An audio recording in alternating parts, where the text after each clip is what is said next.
The Oakwood family lived in a cozy, two-story wooden house on the edge of a quiet town. Their household consisted of Arthur, his wife Clara, their 8-year-old daughter Lily, and a 3-year-old golden retriever named Max. Max was more than just a pet. He was a beloved member of the family, known for his gentle nature and relentless affection. It was a cold November night. The wind howled outside, pushing dark clouds across the starless sky. Inside, the house was warm and peaceful. The family had spent the evening by the fireplace, drinking hot cocoa before heading to bed around 10 p.m.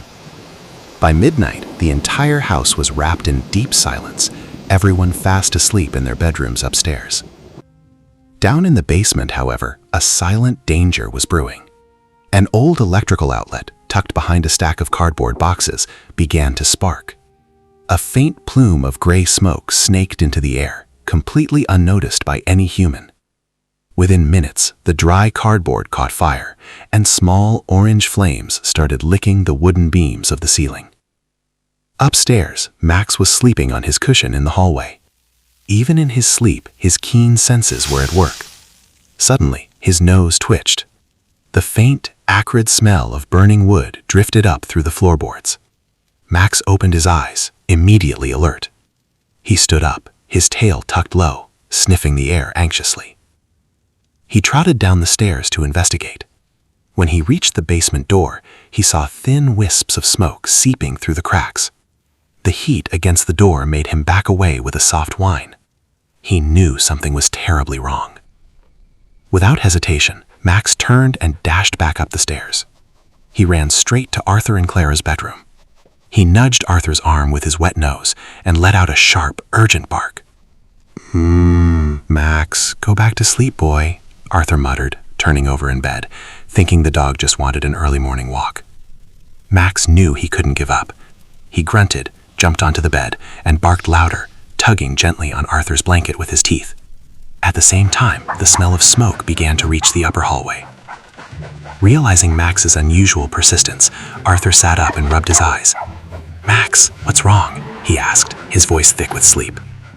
Then Arthur smelled it, the distinct, terrified scent of smoke. Go back to sleep, boy. He jumped out of bed and opened the bedroom door.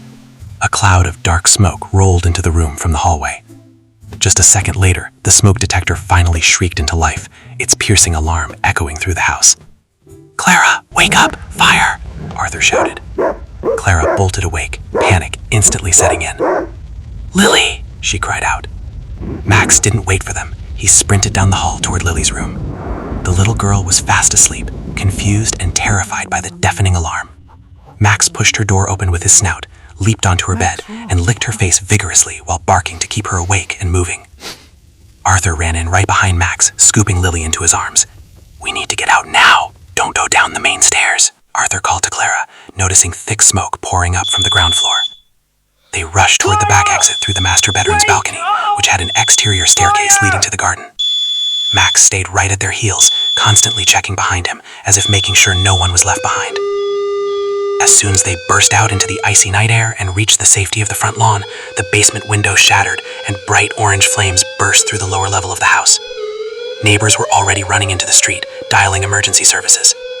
Within minutes, the sirens of fire trucks resonated in the distance. The firefighters arrived quickly and managed to extinguish the blaze before it destroyed the entire upper floor, but the ground floor suffered heavy damage. Lily, Standing wrapped in blankets provided by neighbors, the Oakwood family watched the firemen work. Clara held Lily tight, both of them crying with relief. Arthur knelt down on the cold grass, pulled Max into a tight hug, and buried his face in the dog's fur. "You saved us, Max," Arthur whispered, his voice trembling with emotion. "You saved my family." Max let out a soft woof and licked Arthur's cheek, tail wagging slowly. The house could be rebuilt, but the family was safe. All thanks to the extraordinary instinct and loyalty of a brave, four-legged hero